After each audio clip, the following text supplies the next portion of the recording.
Hello, everybody. Welcome back to the Doomer Optimism podcast. I am your host today with Eric Miller. We are going to talk all things Christopher Lasch, Wendell Berry, localism. I found Eric on a webinar a while back that I watched that fellow host Don sent me to look at what Blake Smith was saying on the webinar, and then we hosted Blake. And then just in recent weeks, I've gone back for a second look at Lasch and realized, like, wow, Eric is the guy to talk to. He's Lasch's biographer.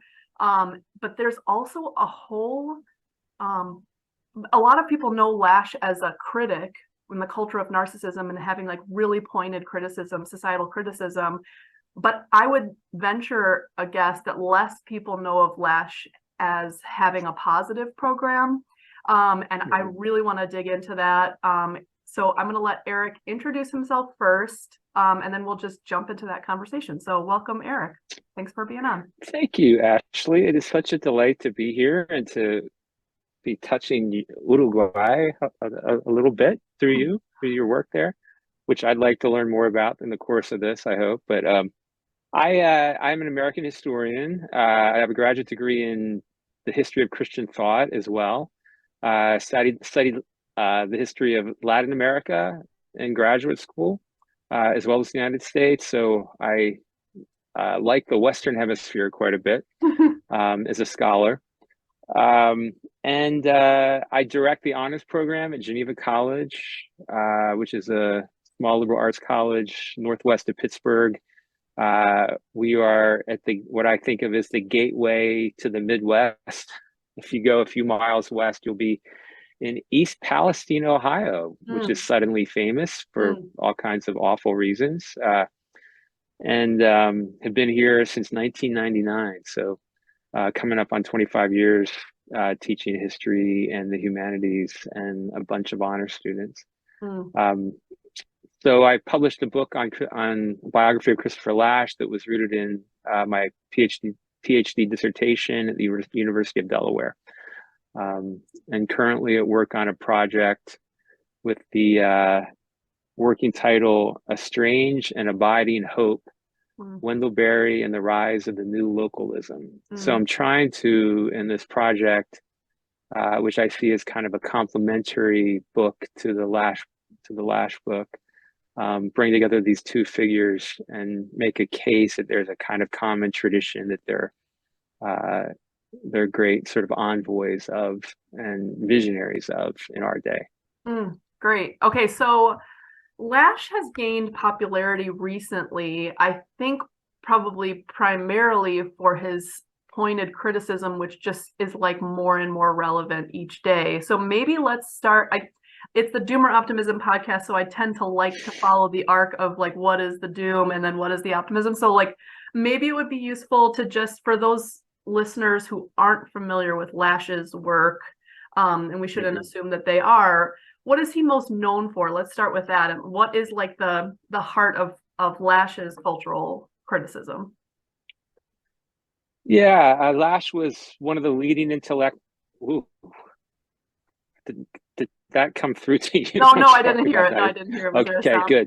I just got blasted by a notification from my son who's in finals week right now in college in Chicago. Oh, nice. Yeah. So Lasch was one of the leading intellectuals of the last third of the 20th century, which now is receding pretty rapidly into the past. But as you said, he had an incredible moment of real impact in a broad way, stemming from his book, The Culture of Narcissism: American Life in an Age of Diminishing Expectations, which came out in 1979. It was a bestseller. He ended up being interviewed in People magazine, just to give one small sense of the way in which this splashed across American culture. Jimmy Carter invited him to the White House to talk about his book. So you can think of him as a figure who, at a crucial moment in America's sort of shifting fortunes as the 20th century was kind of heading toward a very different ending than anyone expected, say in the 1950s, Lasch became a voice who addressed all kinds of things in a sort of totalizing way. I think that was part of his mystique and his powers. On one, at one moment you're talking about the Nixon White House, another moment you're talking about avant-garde theater. And he's weaving all these together into this vision of what American culture is. And this was a very deeply historically rooted sort of vision. It wasn't sort of dominantly structural or even sociological, but it brought all these disciplines together in a kind of narrative about American history. So by that time, he was born in 1932. So that was right in sort of like mid-career prime, 1979. Before that, he had actually been in the 60s. He had been on the left. He was a kind of intellectual who was prized among many of the younger members of the New Left and the enemy among others in the New Left in the divided days of the 1960s. But he was a Marxist. He was a socialist scholar. He published books then that were widely read within the kind of broader intellectual public.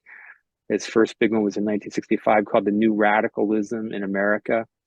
So he has this distinguished publishing record that just becomes really broadcast in by the end of the 1970s. And he develops at that point a kind of reputation that a lot of people don't know what to do with. They can't figure out if he's conservative. They can't figure out if he's on the left. They just don't know where he is and how to think about what he's doing. And of course, he is always himself a moving target. So that's what made him very interesting, I can assure you, as a biographer. Yeah, and I would say this so resonates with what we're doing with Doomer Optimism too, which is are you familiar with the writer Morris Berman at all? Yeah. Okay, so Morris Berman's been on the show, and I've been a long fan of his, basically read all his books, and he makes the case in a lot. He has a trilogy about American culture. It's like American cultural history. And he keeps making the case that underneath like mainstream American industrial society runs an undercurrent, an alternative undercurrent that is neither really left or right by industrial standards, but is some other third thing. And Jimmy Carter is one of the people he talks about. It's like, Emerson, Thoreau, William Morris, like these kinds of alternatives that were never mainstream but kind of existed on the fringes, and I almost feel like Jimmy Carter is the president of that alternative way of thinking. Like, and then there's like the Jefferson agrarian kind of bent to it as well. Like, are we an industrial civilization, or are we like fundamentally decentralized and sort of the self-reliant idea. And it seems like Wendell Berry, Ivan Illich, and Lasch all were writing like in the 60s, 70s, 80s transition period. What was it about that period that really brought all these thinkers out? I really feel like that was such a turning point. And I wonder, as a historian, like what is happening in the 70s that's substantively different from the 50s and 60s that was just made it feel like all of a sudden all of these thinkers are coming up with these alternative points of view? Yeah, boy, what a good question that's I think really complicated. Yeah. I think there's a kind of intellectual sort of spiritual dimension to that. There's a material dimension to it. Certainly the material dimension is crucial with the kind of catching up of the rest of the world to the United States after the World War II era, and the economy of the world was starting to evolve in this yet more globalized direction. And the United States can't sit on its laurels in those, in these years. And of course, all the crises are related to that. The oil crisis, the political crisis, so the Nixon White House, and so on. So the structural changes are huge. And of course, structural changes always create this sense that we have to do something, or is there something we can do? They kind of raise that question. Right. But then there's this other side of it that I think of as sort of like the last years of Christendom, where you have more or less and that underlying culture that has a sort of Christian base that makes it possible for someone like Martin Luther King Jr. To emerge and speak in this lingua franca of Christian theology that has this radical edge that's been schooled and refashioned by going through writers like Niebuhr or thinkers and activists like Gandhi, but still has this recognizable Christian quality to it and vocabulary, and I think there's a sense in which that's being evacuated by the late 60s. And that gives at once the sense of immense possibility because we can explore all kinds of different intellectual options. And then there's also the sense of, but what are those options and what do we do if we don't have that kind of language? And so at the end of King's life, and of course, one of the fascinating questions of history is what happens if King lives? How does he speak in this new America as it's emerging? Out of this post-Christian era into this post-Christian era. So I think we have thinkers like Lasch and Berry who are kind of acutely attuned to these changes from the material to the intellectual to the spiritual, and are above all, I think they have their eyes on the ground. What is the real state of the communities? What is the quality of the character of the people who are emerging in this new world? And that's what I think one thing the two of them really have in common is that they have a head for ideas, no doubt about it. You don't read Berry, you don't read Lasch and not realize that you have, world-class intellects at work here. But they're really measuring by how they see the students who are walking to their classroom, their children, their eventual grandchildren, the condition of the towns in which they live, what's the quality of the literature that's being produced, how are we thinking about the past, what are we doing with the older generations, how are they? So they're really measuring things by this kind of communal standard, and that's why they both are very key figures in what becomes known by the 80s and 90s as the communitarian movement, that becomes sort of alerted to the sense that we're losing ground in terms of community and what can we do, and it becomes this sort of bipartisan across the ideological spectrum attempt to try to figure out if we can do something. And of course, Robert Bella's book is another signature book in this era, Habits of the Heart, where he signals that there's all kinds of things gone awry. And of course, it's an ongoing issue. I just yesterday, I think the Surgeon General released a study or mentioned a study that says that it's between 2003 and 2021, people spend 20 few hours either a week or a month with friends. 24 more hours alone. So there's, these are the concerns. That's the pitch. That's the level of concern that really gets Lasch and Berry going, keeps them motivated, keeps them thinking. Okay, so one other meta question before we get into some of the details of the positive program. So, okay, just yesterday, I was tweeting about somebody who I said was narcissistic. And a psychologist friend of mine said, don't use things like the DSM to diagnose people. And I said, well, we have to have some appeals to authority to determine like what is appropriate behavior, what is healthy behavior, what is dysfunctional social behavior. And he was saying, I wouldn't look to the DSM for authority. And then I was thinking, well, like the culture of narcissism is making like at least in some cases, he's making a psychotherapeutic argument about widespread narcissism and drawing on the term narcissism as like a authoritative claim about healthy human psychology. My meta question though is maybe you don't know the answer to this, but like, is this kind of in the place of Christian morality, looking to this kind of authority looking Hmm. somewhere for authority about what is healthy and unhealthy, what is moral and immoral behavior. Um, Hmm. and what is your what are your feelings about that? Like where are we in Lasch's work in general, and what are we grasping for authority Hmm. through these various means to understand like what is the correct way to behave basically as a society?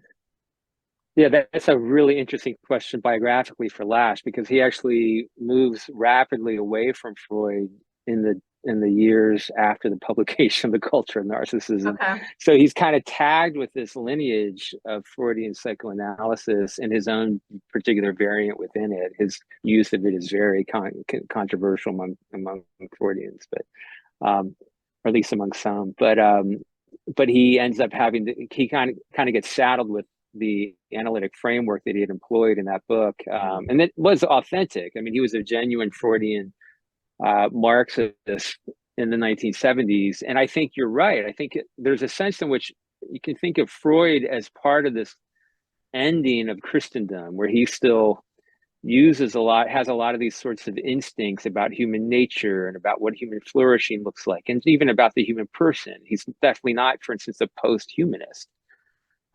He believes there's a human being there. He doesn't believe we're just discourses that are, that we're just discourses that are sort of going out into the world in a jumble. And so I think for a lot of people, Freud speaks in Freud's resonance is because it's in the deep Augustinian tradition of a very flawed, fractured human being, Mm. and right down to his tripartite division of the human being. So I think, yeah, there's a definite sense in which people are. It's easy to go to Freud because you've been through Augustine for centuries first. In other words. Right. But eventually that becomes less plausible. The idea that and Lasch in the 70s is in, especially in the early 70s, is in real debate within the Freudian world of scholarship about how to appropriate Freud and what he really thought about this and that. And of course then he tries to turn this framework into a social sense, but he's always very careful to do this in as scholarly a fashion as he can. I think one of the misconceptions about Lasch is that he wasn't a careful scholar. He was just a public intellectual, was kind of shooting from the hip. But I don't think a close encounter with his work uh, can sustain that objection to him at all. So My brief sense, I think that with Lasch is that he's like it's not that he's not a careful scholar, it's that he knows so much at once and is tying yeah. so many threads together. He's almost like swinging for the fences with some of his claims, and I think in some ways that's really appealing because I got my PhD and I've written articles for publication. And in those kinds of settings, you really have to be extremely careful about the claims you're making, extremely guarded. And I think it's really useful in society to have some people who really just, go for it completely, make big claims based on everything they know. Even if they're wrong, another thing I really like is just kind of throwing it out there as a way in which you can start a dialogue about Yeah. an idea, and then see how it resonates with people and get pushback, and then evolve. And Oh, absolutely. Evolves through his life too. Yeah, and that's exactly. I mean, I love the swinging for the fences metaphor, because that's, I think, in a kind of psychic sense, that's what got him up in the morning. Like, Yeah. he wanted to get up and try to figure out how to see the whole thing, and yet hold himself to the standard of rigor that really he was disappointed that he didn't find among his critics often. And he didn't get the kind of close engagement with his work, argument by argument, that he hoped for. And he was also a thinker who was affected by Marx in the sense that he was dialectical. And so the idea that he would push things one way and see what would happen on the other side was sort of part of what he's going for in a rhetorical sense, as well as, I think, in a kind of analytic sense. He was the student, very influenced by Richard Hofstadter at Columbia, who was an American historian, who was a public intellectual, very huge figure in the 1950s and 60s, especially. And And Hofstadter showed him that it was possible to do these two things, and he became a huge critic of Hofstadter. But one thing that Hofstadter himself would do was to push an argument for all it was worth, and then just kind of dig in and wait and see what happened. I think you see that with Lasch. I think he thought it was. I think he took high fun, in that. And I don't mean that he didn't believe what he was saying, but I think he thought this was part of the pleasure of the game. Yeah, and so bringing it back to like a sort of Christian morality underlying, it feels like what historically what's going on is that most of society has like the basis of Christianity as a morality. Then they can sort of play with these other ideas like Freudian psychoanalysis, but they still are kind of holding those in dialectical tension. But now it's to the point where we really don't have the Christian underlying morality. And now I guess my sense is a lot of people are returning to these texts as maybe an opening toward thinking of Christian morality as a basis for understanding like the tradition of Western civilization. Yeah, and I don't know, then we can get into some of the positive political program. I know, for example, sometimes Berry is considered a conservative, and I think Lasch probably had a similar, maybe we can talk about this. I know Illich, for example, was like a darling of the left and then wrote this gender book and kind of got ostracized. One thing we're trying to do with this podcast is like have the ability to talk about tradition or a place or localism or even Christianity or like a communitarian ethos without it devolving into like even addressing those thoughts is either left wing or right wing. Like a lot of us are Marxist leaning, but then come to the conclusion that or at least a Marxist critique of industrial capitalism, come to the conclusion that like a focus on place and tradition is good and grounding. Where do we stand? And I feel like these maybe we can learn a little bit from their biographies about how to proceed cautiously. I don't know if there's much advice. Yeah, I mean, I completely agree. I mean, I feel that affinity to that project because I think that's I mean, my original attraction to Lasch was in my mid-20s. I had kind of grown up in the 80s as a young kind of Reaganite Republican kid, like a lot of us in that era. The Michael J. Fox, Alex Keaton family ties, sort of like that was cool. It was cool to be a Reaganite. But there was something that was happening by the 92 election with when you see a president leave office who represents so obviously the end of an era in George H.W. Bush, and then you see this new person come in, Bill Clinton, who's so obviously the avatar of a boomer, kind of quasi new left generation and all that. And it was baffling to me. And by this time I was working on a degree in church history and philosophy of religion. And Lasch's book, The True and Only Heaven, came out at that moment. And what that book ends up being is his attempt to respond to all the people who say, you don't have a positive program, you're just a critic. Right. Because he goes back and tries to recover this deep tradition that you were talking about with Berman of this America that feels really resonant once you begin to, read Lasch talk about it. And so my mind that had been so scrambled by this political shift, this change that was taking place, and how the Republicans and the Democrats seemed to be so off-putting to me by 1992. I needed clarity, and I got this sense of analytic, narratival clarity by reading this magnum opus, which turned out to be, unfortunately, due to Lasch died in 1994. So he was very young. I mean, he had many books left inside of him. And So but anyway, he did produce this beautiful book, The True and Only Heaven: Progress and Its Critics, in which he makes the case that there is this underlying tradition. And then I felt my eyes begin to fill with light again, as I was trying to make sense of what left and right actually meant. And his underlying premise that he begins The True and Only Heaven with is that the existing liberal conservative ideologies have lost their ability to inspire constructive action. And I thought, man, nothing could be more evident than that right now. And so he says, look, there is this other tradition. The implication is that can still, and it is still inspiring action, but it's going to take some thinking to try to understand what happened to it. And so it is a complex argument.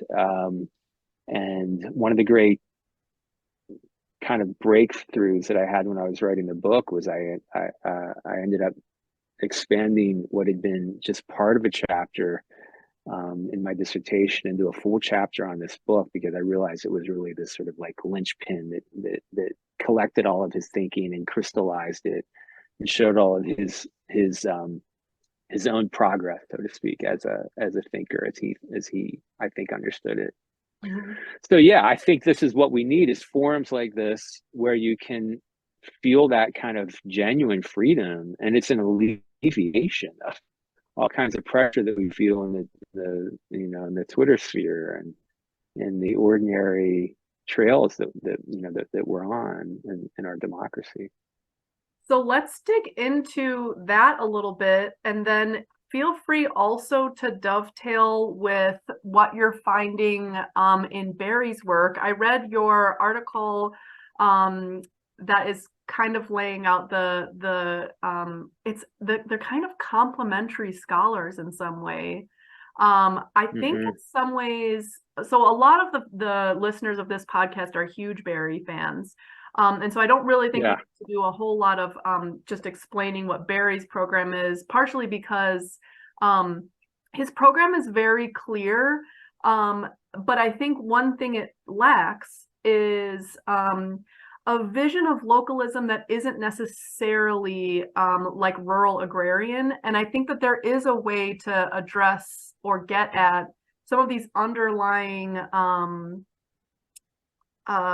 interests in this alternative way of living that doesn't necessarily mean you have to be a small farmer. It can happen in cities. There are ways in which you can build community and tradition in different political economies. And then eventually we could talk a little bit about the ways in which my husband and I have kind of intuitively set up some version of a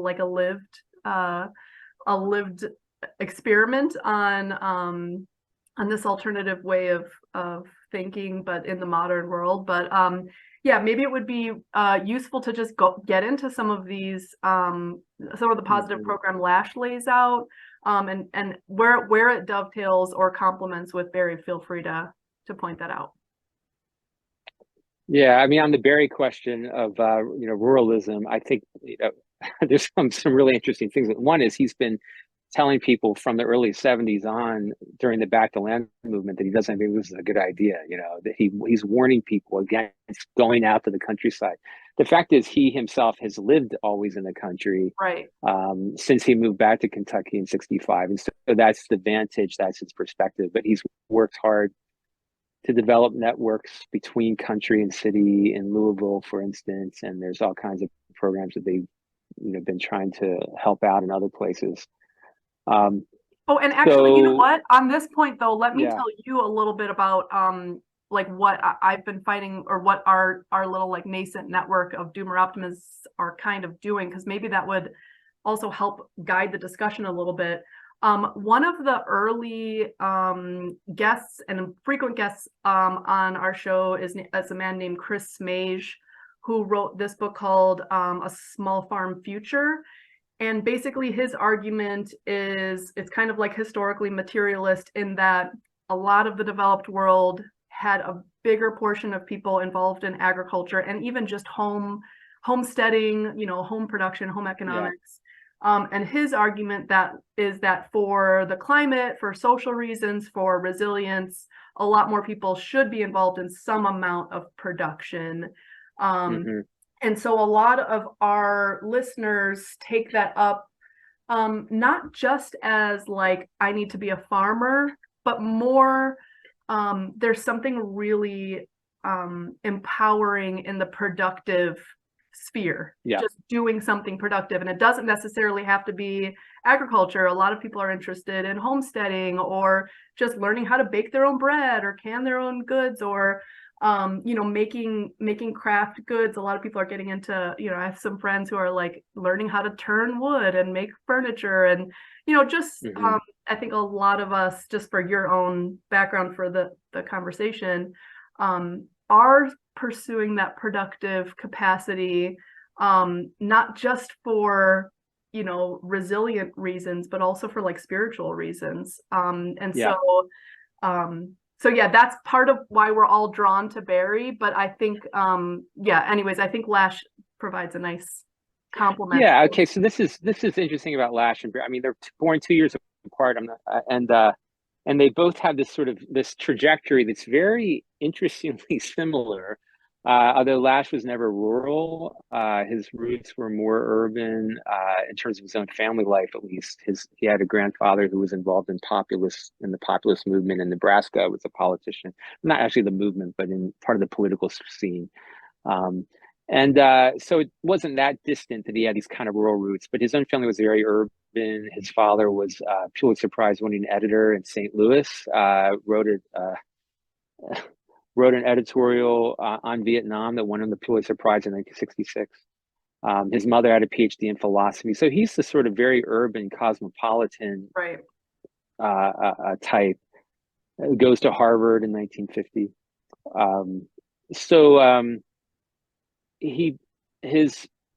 His background was kind of the left side of the New Deal growing up, but then as the 60s hit their stride, he becomes interested in American populism, and he becomes very interested in the current moment of decentralist socialism. That was what he thinks of as the best legacy of the American New Left. And there's a sense in which I don't think that ever really changed with him. I think the idea of decentralized communities with common ownership, all that kind of stuff resonated with him throughout. He writes in the 80s for a magazine called the New Oxford Review, and at one point there's a forum that he's part of in which he is kind of like singing the same song that he was singing back in the early 70s, late 60s about this sort of decentralized socialism. But this is the thing with Lasch, and the same way with Berry. As much as structures were important, real change had to happen within actual human communities, human bodies, if you will, for this thing to be anything but this sort of like architectonic blueprint that would just, he was convinced that the structures were not going to be, structural change alone was not enough to create the kind of what he just called a decent society. So a common misconception about both thinkers, I think, is that they are these sort of pipe dream idealists. Right. When I read them, I don't get that sense of like, we're creating this ideal society. It's possible. We just have to step 3 feet in this direction. We'll be on the right trail. There's nothing like that in them. In fact, I think Lasch acted more like a goad, who was trying to like push you out of the worst tendencies that you're in. Because if those aren't confronted and acknowledged, come on, we're just going to be taken over by the people who are all too eager to captivate us for their purposes, but because we'll be so weak in character that we won't be able to resist any blandishments from the corporate sphere. And so I think Lasch continues to affirm this decentralized vision. He's very concerned about the conditions in which human beings can become human beings, in this richer, fuller, more flourishing sense coming out of the virtue tradition, if you will. He was very influenced by Alistair MacIntyre, the book After Virtue that came out in 1981, Moral Philosophy. I think he read it as a kind of complement to his vision that he had laid out in the culture of narcissism, but he saw this virtue tradition as having the power to deliver us out of our narcissistic condition. Just to kind of stay on this for a minute, narcissism for Lasch was not simply selfishness. It was a kind of fundamental weakness of the human being, of human nature, of human character, where we become so weak that we're unable to get outside of ourselves.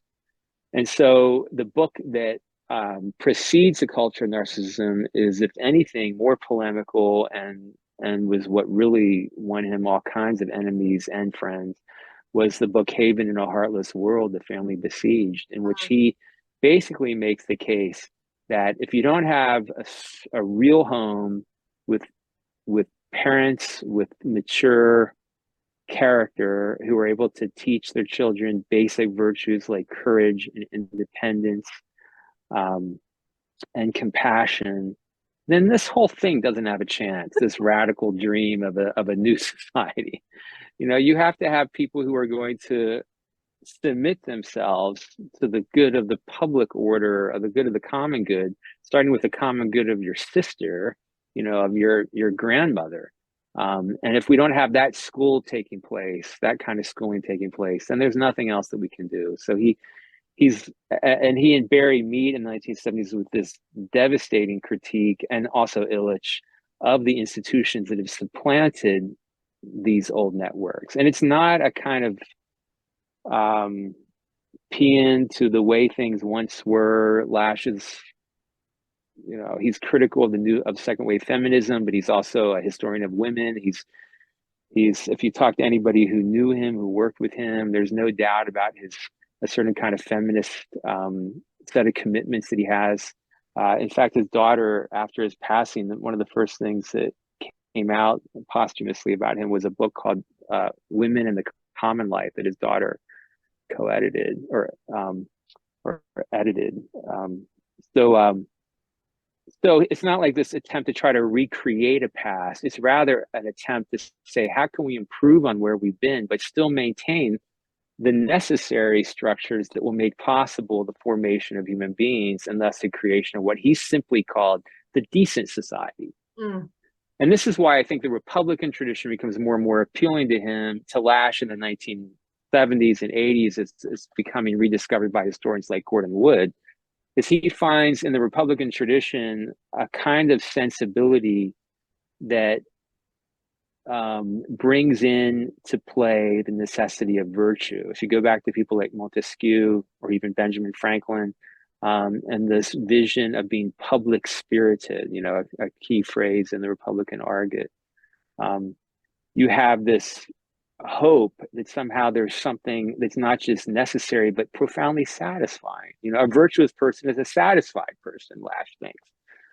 Is a person who has energy, who has vision, who has strength. So virtue, by the time you get to the true and only heaven, becomes the thing that he anchors his hope on, that we have this tradition, he thinks, that is still alive, in which we honor the possibility of realizing that the world has limits, ecological limits, cultural, it's all bound together. And if we can acknowledge the limits and yet still believe in the fundamental reality of goodness, and this is where he gets metaphysical and ontological, there is a fundamental goodness in the world, then we can have something that he thinks of as hope. And hope keeps us out of depression. Hope can pull us out of narcissism if it's embodied in real human communities. Hope can give us practices that we can follow that will make us better human beings, right? That can help to turn us toward, and he's talking about trades, practices, whether it's things like learning to play the piano or learning to build cabinets. These are real things that, as part of a broader vision of life, can help us to become somebody who then has the independence of character and mind, spirit, to be able to resist these influences coming from the kind of corporate world, the corporate political world, and then craft alternative pathways that might resist and suggest other structures. And I like the idea that you have of, is it hidden structures or parallel structures? Shadow structures, yeah. Yeah, and when I saw that, the thing that's interesting about that is it makes me remember the big one of the big hopes of the new left in the wing that Lasch was involved in was to create these kind of shadow governing structures that could show people what a socialist government would do in X situation. So they had this vision that they could kind of create a public, a series of statements that would show what the alternative way of thinking about this ecological issue or this military issue or that kind of thing. And I think that's the same kind of instinct. You have to have something embodied, something that actually exists in a real community that says, here's what you can do, taste and fee. Yeah, right. So okay, And that seems to me what you're trying to do. This seems to be the spirit of what you're trying to do, and maybe the soul of what you're trying to do. Yeah, it definitely is, and a lot of that was just intuitive, not really informed by any kind of like guidebook or anything, but as the sort of backwards finding thinkers who agreed with me or came to the same conclusion. And I think there's so much I want to touch on, but one of the points that's so important, I think, is the mainstream tradition that is either left or right is this sort of mass society, industrial society, and there are two ways of engaging with this industrial society. Either it's the marketplace or it's governed by large scale governance.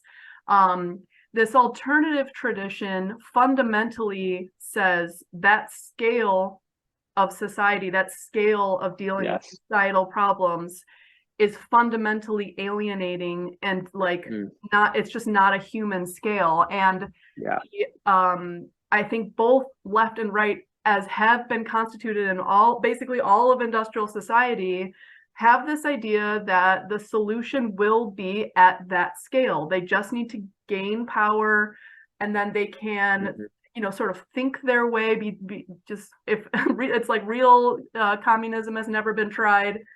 We just have to do it the right way this time.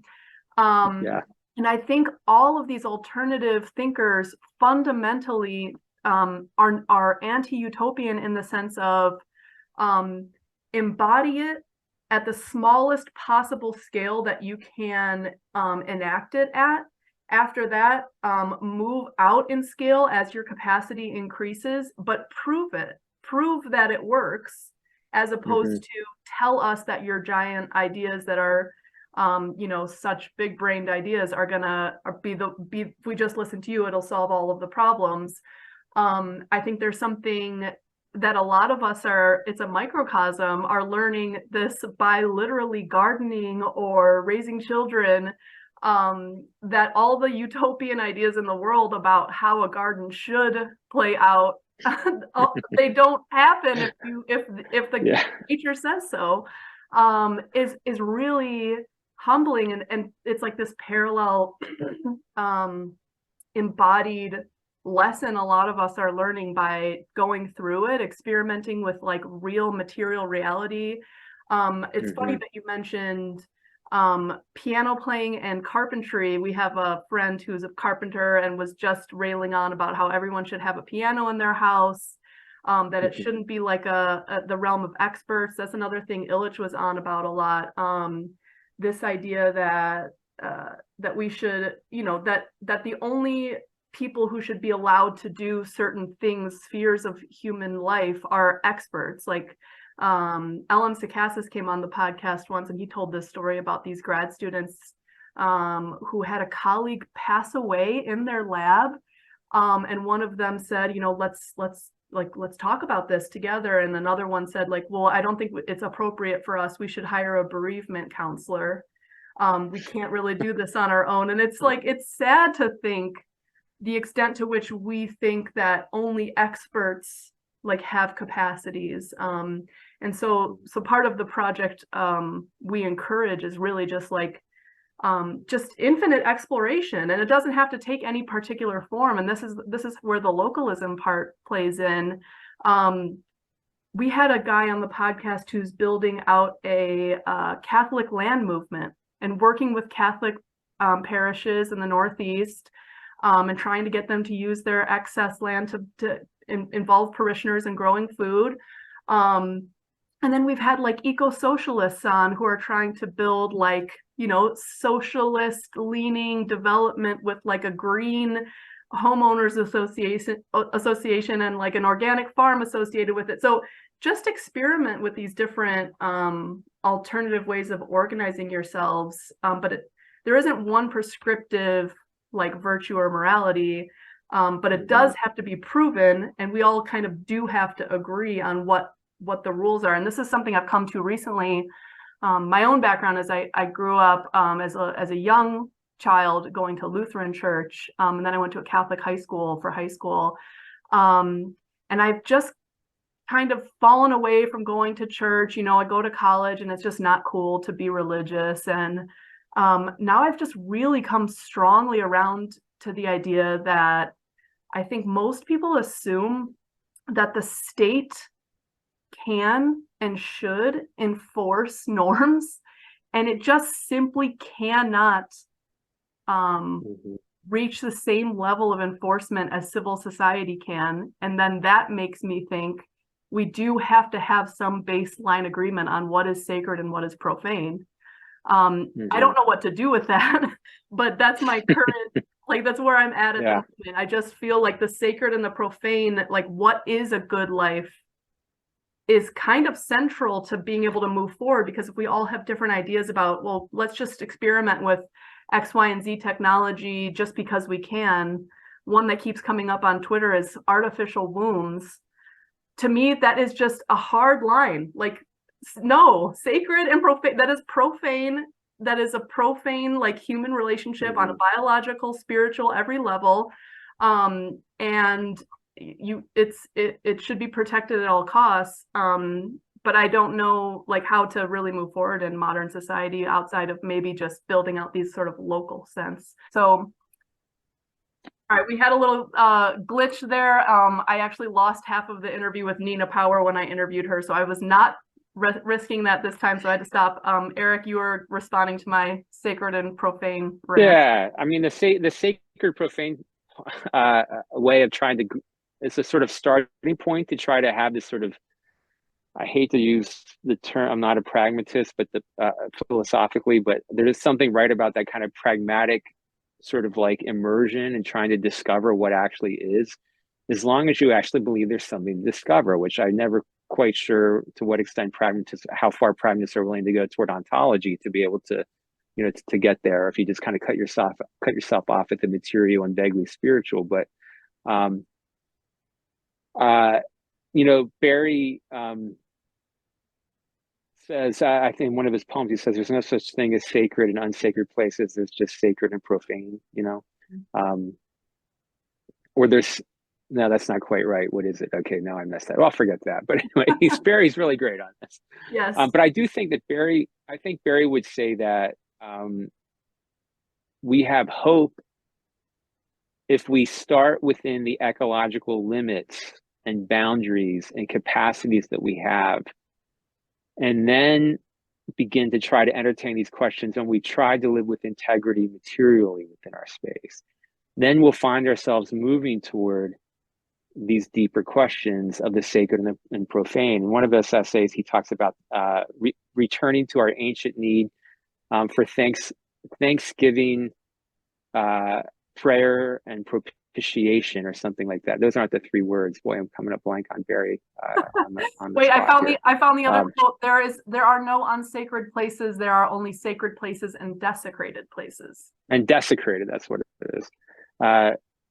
Yeah, so maybe I'll come up with the other one, Thanksgiving something and propitiation. But his point being that once you not only submit yourself to the earth, but you delight in it, and you allow yourself to feel the native gratitude that you feel for life, for the miracle of life. His beautiful retort to E.O. Wilson, life is a miracle, is always worth going back to.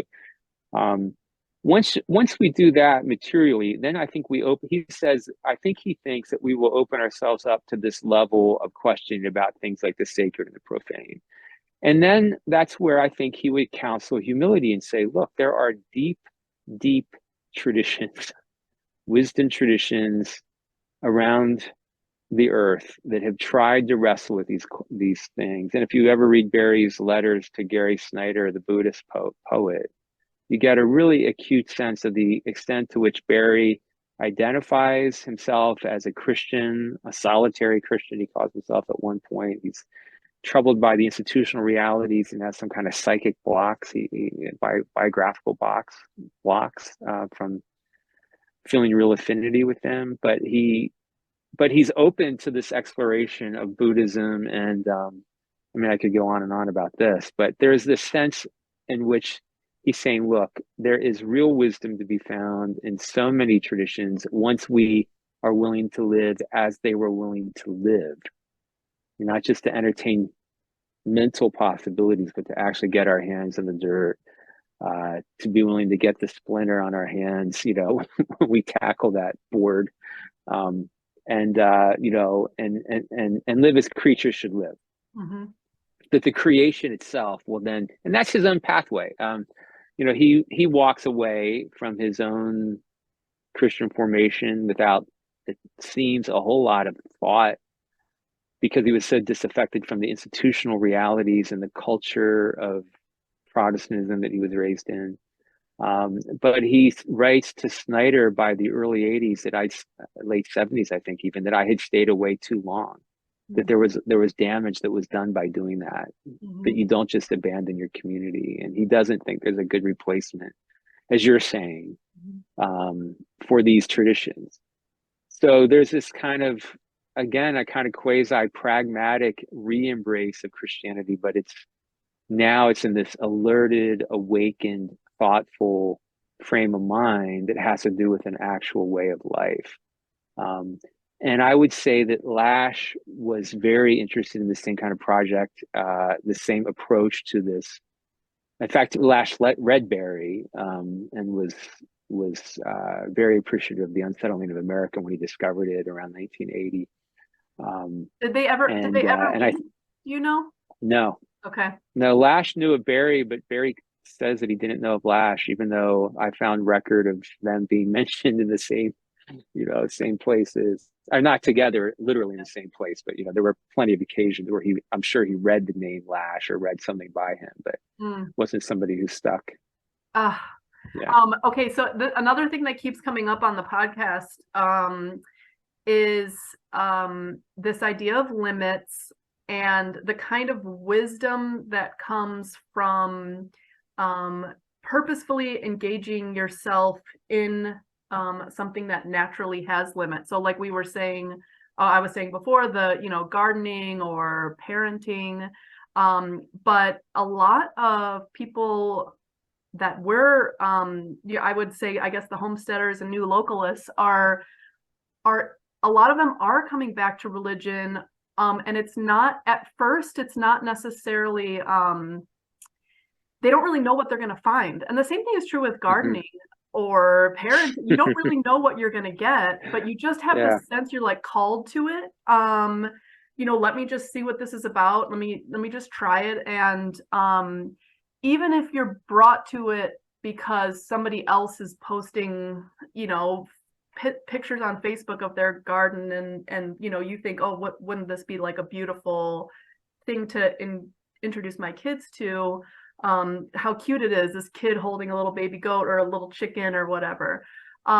It's fundamentally good to learn how to live with limits in this way. So even if you're faking it supposedly, or faking, being a Christian by showing up to church every week, a lot of the people in our sphere are arguing that, just that act, just sitting in the church pew week after week and listening and submitting yourself to the tradition, the ritual of it, going out to the garden every day and just sort of watering it and noticing it and tending it, showing up for your kids every day and reacting to their interests and helping them grow.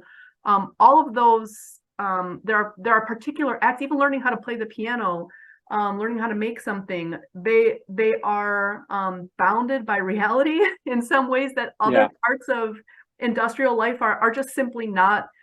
There's no feedback loop on reality, and so it's in some ways very practical to engage in these activities, because you're getting these lessons without forcing yourself to like embody virtue ethics by thinking or reading about them, but you embody them by living them and being real and realizing, like, oh, if I don't if I don't protect these chickens, they could get taken by predators. If I don't protect these Yeah. new trees that I put in, they'll all get wiped out. And so, you know, there are real material limits in the world. And then that gives you a sense of like stewardship.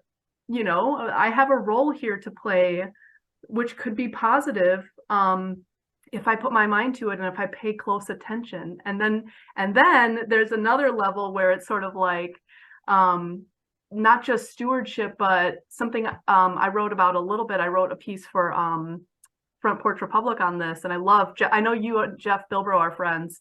He's great and very, very much a fellow traveler. He's been on the pod.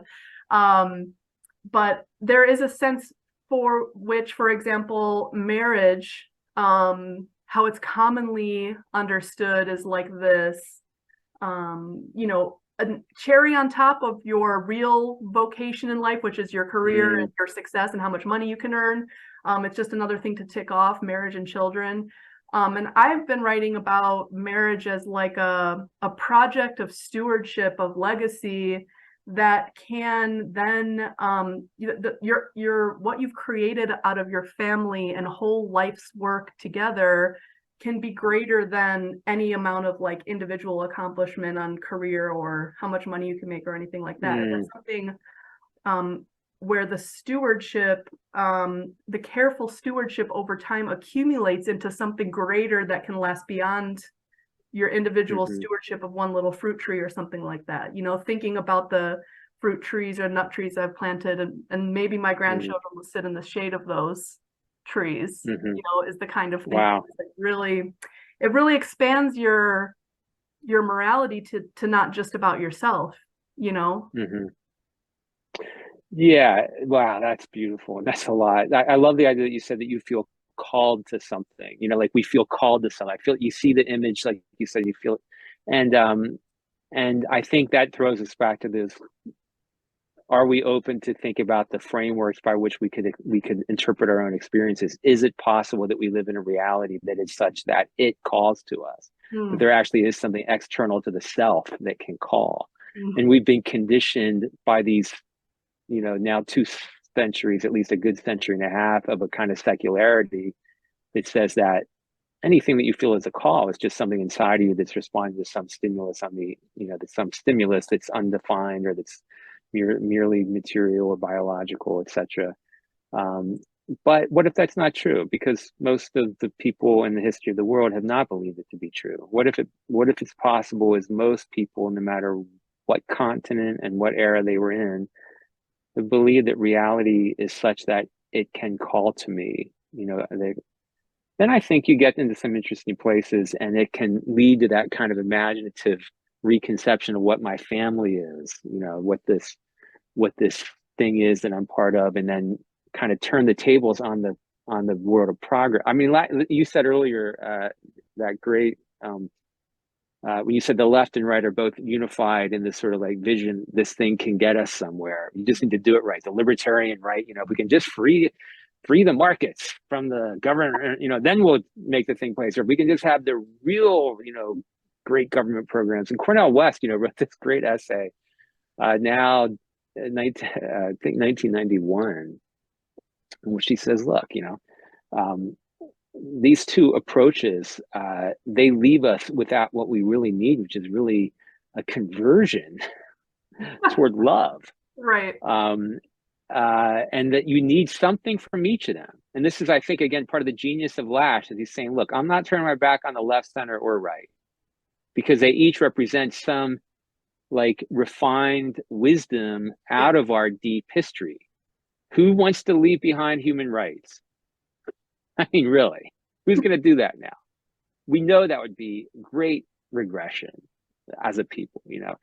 Who's gonna leave behind some vision that's associated with the left of some ideal community? I mean, we all know that at some point we're going to need that, and everybody knows that at some point there's limits. We have some kind of consensus on things ecological and, you know, the idea. So the conservative, you know, or the fact that marriage is so hip. Yeah. You know, in the US, who would have thought in 1975 that marriage would be, you know, like we'd be fighting for marriage between who wants to get married. No one would have, because marriage was on the way out, So Right. there's this there's a sense in which someone like Lasch is saying, look, I'm not going to go in these directions. One, because I think they all have something good to say, but they need to be regathered and reframed. And this narrative of progress, that we can do this without submitting to limits, which is fundamentally what the progressive narrative is. Yep. That we can evade limits, or we'll have the techno capacities to be able to create and foster a way of life that's going to be superior than when we submitted to these old, ornery world of, earthy limits. He says, no, that's what we have to get out of our minds. And eventually Lasch dismisses Marxism because he sees it as part of the same progressive project in the end. Yeah. Well, once you leave behind that whole scheme, including the materialist strictures on what the nature of reality itself is, what the nature of I as a human person am, and that kind of thing, I think the imagination can really take off again. Yep. And then you can do, these crazy things like move to Uruguay and take your kids swimming in the Rio de la Plata. Yeah. And you know what? And there is something really to that. We are, in some cases, prisoners to the progressive, both right and left ideology, that it can only go in one direction. It has to be governed by large scale forces. The only way I have any control over any part of my life is trying to impact large scale forces. Every time I say some kind of specific success that I've had as an individual, I'm always bombarded with but does it scale? Well, maybe it shouldn't scale. Maybe this solution is particular to me, and another formulation would be particular to you, and you'd be able to work it out based on your whole history and the uniqueness of yourself as an individual. The same thing is true with even something so simple what is the global diet? There is no global diet. What people can produce in local places is different, and it should be, it ought to be. And so this whole thinking really puts limitations on what we think is even possible, or what the bereavement counselor, we can't even talk to our fellow colleagues. It has to be through elites or through experts, and we kind of have to follow these industrial pathways. And if there's any point of this podcast, it's to suggest that there are alternatives, even if they're sort of parallel, one foot in the the mainstream world and one foot in this alternative world. That's also a possibility, a possible path. Yeah, and I think it's my sympathy with the guy. I'm feeling this sympathy for the guy who suggested the grief counselor, ironically, because really it's just a sign of all that we're saying. We're speechless. Yeah. We don't have language. We don't have a shared language except for the language of professional expertise. Yeah. And so there's a sense in which the guy was a realist, potentially, or at least a victim. Even. Right. Well, okay. So because what would I say about grief? Because I don't have a meta narrative about grief apart from some kind of self-help language, Yeah. So to benefit of the doubt, do bring in someone, but then learn from their skills so that next time it happens, you can be the one who steps in as a leadership role. And so, let's be able to speak. Yeah, or maybe not bring somebody in, but at least call it on the, just say it what it is. Look, the issue here is that we don't have common ways of talking about it. So how did you learn? I think then you get democratic and you say, how can we talk about this person, perhaps a beloved person who died in our midst? And if we can begin to talk about our different frameworks, talk out of our different frameworks, and really talk with each other, then I think we get to feel again that sense of hope. And the last time I heard Berry speak was just before the pandemic at a Porch Republic conference in Louisville, and I think the last thing that he said, he was doing an interview on stage, and he said, I'm all for happiness. Let's be happy. But he didn't mean that in a crass sense. He meant that when we find ourselves doing things like planting our flowers and it makes us happy. Fill yourself up with the happiness. You know, in other words, let the happiness be your guide. Let the joy that comes from actually having an honest conversation in which you dare to bring up off-limited, you know, the off-limit topics or themes, or come from off-limit places. Let that happen. And then I think you find yourself being oriented again toward the prospect of hope. Then the question becomes, is that hope leading me to break out of these boundaries in ways that I didn't even imagine? And I think we see that happening in a lot of places. And and what you're saying is testament to that. Yeah. And I'm reading The Need to Be Whole, which is Berry's latest book, with a fellow group of doomer optimists, and we have a book club, and we just met last night. And one of the themes that keeps coming up is this sense by which meaning and virtue are sort of co-created with the world, but you interacting with the world, but also you interacting with others. So to take this bereavement counselor example, you know, just the act of being vulnerable and saying, like, you know, this is how I feel, this is a beloved person, I feel like a sense of grief and loss, but I also feel like I don't even have a framework to talk about this. And putting that out into the world, the act of putting that there and seeing how others throw it out there and respond to it is like the sort of is like the embodiment of how virtue comes to be. You know, we're figuring this out together, and you can tell when it's working and when you're leading with love, as opposed to like ticking boxes on a bereavement checklist or something like that. You know? Yeah, right. So no, okay. that's great. Yeah, I think I think the danger in this process is leaving it at this sort of like classic postmodern sort of like a little bit of this, a little bit of that, and then I'll just and then you're back to the same sort of like conditions that foster the narcissistic, you know, where I'm in charge. I'm fundamentally in charge. I'm the bricklayer who's just kind of picking what I want, you know, from these different things. And there's something that's obviously right and wise about that. That's the way everybody lives their lives. But then there's this also fundamentally, there's something fundamentally, I think, in the end, not enough, where we have to find communities to embody our beliefs within and among, that it can't just be me, you know, looking through the wisdom traditions of the world and coming up with this and that, and then I'll just live my nice little life in my backyard, you know. That there have to be ways that we come together, and that's where we have to, I think, give hard thought to what do the different communities of the past say. Why has this tradition held together with these beliefs, and how has it thought about these other beliefs? And the best sorts of, you know, discussions and debates, I think, are the ones where you really get into those. You just get deeper and deeper into trying to figure out and sense, why do these differences exist when there is at the same time a kind of consensus about the nature of reality, as I was saying. Then I think we feel, again, like we're in some position of hope if we can, especially I think, if we can do it having learned something as modern people about the liberal framework and the beauty of I added an online journal called Current. And one of the things that we started 2 years ago was just simply out of the sheer frustration of the siloed ideological context that we're in. Can we have real debate and discussion within a liberal framework like we once imagined was a kind of ideal, you know, that we could create the conditions for real discussion and debate like we've been talking about.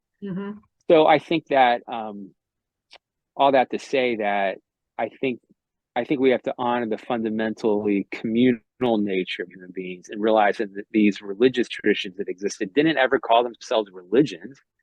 They just thought that they were embodying the, you know, the way reality was, what the way reality was calling to them. And then once they bumped into each other, they realized, well, you're different from me. And eventually somebody named it, or, you know, religion, but for them it was just life. You know, it's just like the indigenous peoples call themselves the people. You know, the Nambiquara Indians in Brazil, or the Carajá or whatever. They weren't thinking like, oh, we'll be Carajá. You know, no, we're just, this is what it means to be a human being. Okay. Well, what do you think it means to be a human being? And but can we do this in this kind of liberal fashion? The best, I think the gift of that tradition to us is to help us to be able to do that Yep. in a way that people didn't. One just funny anecdote, and then we'll wrap up. I just recently interviewed someone who Dugald Hine, he was part of the Dark Mountain Project, brought to my attention. And he and I co-hosted, it should be coming out soon, and this man, Adam Greenfield, had an idea of repurposing churches that are increasingly emptied out in the UK as life houses, and the idea that they would be like a community center. And in the middle of the podcast, Dugald was bringing up this point, like, you know, it's so funny how we're just reinventing religion. It's like, well, what if we like used this building in the center of the town, and what if we built it around the changes in our lives, and we used it as a community center for mutual aid, and what if it had like a founding myth that held it all together? I'm like, we're just recreating religion here, and it's just so funny. And actually, for a lot of people, going back to church, is that, you know, this sort of tradition has already been developed and iterated over time. Like, it still exists because it works fundamentally. Yeah. You don't have to necessarily buy into every part of it, but you know, there's there's a wisdom in not having to reinvent the wheel for all of these things. Yeah. That was a funny upshot of that. That's great. You know, that makes me think that really what it is that we've all lived in the great religion of the nation state for the last 200 years, where we've had our civil religions, and we've had our liturgies composed for us, and we've had our church calendars, you know, with our independence days and so on and so forth. And there's been something often that was beautiful about that. I think when I see our neighbors in their 80s who every month put out new yard decorations according to what I think of as the old church calendar of the USA, where it's St. Patrick's Day, now we have green stuff out, or that kind. There was something, but that's expiring. It's not. It's part of whatever we think of as postmodernism, a kind of ludicrous name that it's still held on. It means something that it's still held on for decades now. We still don't know what it actually is, or what we are besides post. But I think it's the discovery that and I actually wrote an essay for Current about this last summer, in the midst of the Roe decision, or the Grissom decision, that really one of the things that frees us to acknowledge is that reality is fundamentally religious, or that we are fundamentally religious. We operate on these sorts of assumptions. We operate according to some idea of sacred, and that which violates it. And so the question is, can we, in the midst of this contention, is it possible? The essay was called "These Truths." Which truths? You know, these truths from the we hold these truths to be self-evident. Like, which truth are self-evident? Okay, if you're holding something to be self-evident, you've made a religious affirmation. And I was actually quoting a Chicago philosopher about this, but. Okay, great. I think that's great, because then I think it frees us to have that kind of conversation like you're talking about. Yeah. What if we say that we had this great experiment in not just religious freedom, but in a new religion called the nation state, and it's failing us? It's pragmatically, like you said earlier, all these it's not creating the conditions for a flourishing community, for flourishing human beings. My goodness, how many more? I mean, those of us who've been teaching for these years, how long can we live with the disrepair that we see in our lives, in the lives of our students, you know, year after year? I mean, just the devastating, aching loneliness. I mean, it's just impossible to bear. It's not working. Okay, let's talk about that. And let's say it's going to be religious conversation, not because it follows any particular religious tradition, but because it is a human conversation, and that's what human beings are. Yep. I love that. Okay. When can we expect the Berry and new localism book? Yeah, well, can we find you? I realize we can share links in the show description too. Yeah, you know, that's the question all authors love to hear. in this point. I'm nearing, I think, about the 3/4 point on a rough draft. As I told Jeff Bilbro, I'm afraid that I realized that I'm trying to write the great American novel. It's like history as novel with the localism at the center of it. My hope is to end the summer with a completed working draft of the book, and then spend next summer and the next year through next summer in a very serious revision process, and hopefully by that time I'll have a publisher. I'll be ready to show it to publishers, I should say. So Wonderful. Probably not before 25, 26. But. And then where can we read? We can read your writing in Current. Yeah, currentpub.com. It's not a localist journal per se. That is not dedicated simply to localism, like Porch Republic is, but it has a very serious localist presence, including some writings on Berry. So check it out. Love for any of you who are out there to give us a look. Nice. All right. Wonderful. Well, thank you so much, Eric. This was lovely. You are now part of the Doomer Optimist universe. So welcome. I love the tension in that. That's great. Doomer optimism. Beautiful. Yeah. Thanks so much. Thank you. We'll it was a pleasure. All right. Have a good one.